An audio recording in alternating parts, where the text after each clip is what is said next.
Good afternoon, digital friends. Jarvis Robertson here. Welcome to the News Now at 2 o'clock. Just a reminder for you guys, in addition to us streaming live here on Facebook, we're also live on our mobile news app, Amazon Fire, and Roku, as well as Twitter. Now to a story that we first broke for you guys yesterday on the news at 5:30 on air. A grand jury has decided that the officers involved in the Ricky Boyd shooting were justified in their actions. You're looking at body cam footage on the morning of January 23rd as police and U.S. Marshals shot and killed Ricky Boyd. Now, immediately the GBI came in and took over the investigation. They interviewed witnesses, family members, neighbors, and also the officers involved. They also reviewed body camera video and any video from nearby witnesses. They then took all of that information and put it into a case file. Now, they did give that case file to the district attorney's office. The DA then gave the case file to a grand jury. All of them agree that the shooting was justified.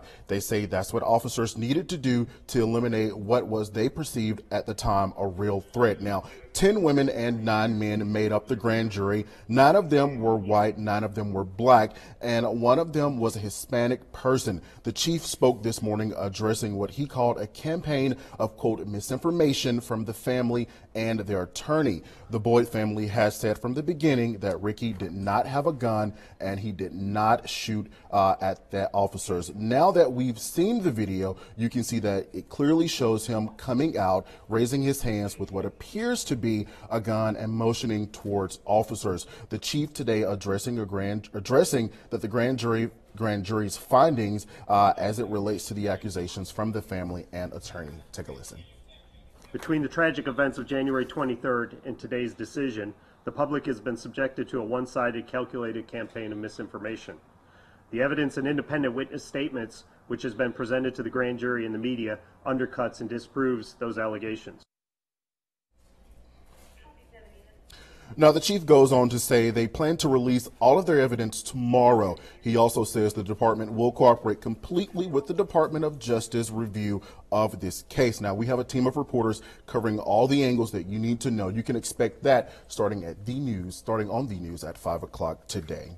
Now to a story coming out of Wilmington Island, the Kroger there on Johnny Mercer Boulevard. You can see this was the scene not too long ago. First responders dispatched out to what was believed to have been a suspicious package. According to Savannah Fire, a hazardous material team removed 2 packages from the Kroger marked as citric acid after 3 employees touched them and complained of skin irritation. After the investigation, it was determined that the leaky package was ordered by the store for cleaning supplies and did not pose a public safety threat. I was there on scene capturing this video, and I can tell you guys that everything there is back to normal. Now, switching gears here, many of you are getting ready to hit the road for the Memorial Day weekend. If that is you, you definitely need to pay attention to the times that you are leaving out. Starting tomorrow from 3 until 5, that is going to be one of the busiest travel periods for the holiday weekend. Also, Saturday through Monday, noon until 2 p.m., you can expect there to be a heavy flow as well. And for those that are coming back, Tuesday from 3 until 5, that is definitely going to be a heavy travel time. So make sure you're wearing your seat belts, you're putting your phones down, and you're giving yourself enough time to get there.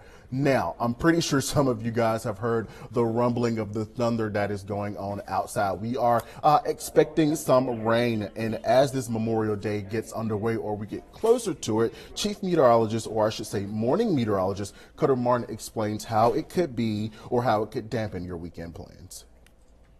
Continue to watch Invest 90L this morning. Right now, still looking just as disorganized as it did yesterday morning. Hard to believe, but the area of lowest pressure is actually here over the Yucatan Peninsula. But we have strong shear blowing from west to east across this system, and that is pushing all of the shower and thunderstorm activity away from the area of lowest pressure again over land. So we're not expecting any development here within the next couple of days. It's really this weekend as it gets pulled north and tugs back over the open, warmer water waters of the Gulf of Mexico, and once in the central and northern Gulf of Mexico, a little bit less wind shear, that the risk of development becomes high. Again, that is your update beginning yesterday evening from the National Hurricane Center, continuing that trend this morning. A high chance of development, this possibly becoming our first tropical system of the 2018 Atlantic hurricane season this weekend. All it's going to do here locally, increase our rain chances. Could be a wet Sunday and Monday. We'll be keeping you updated.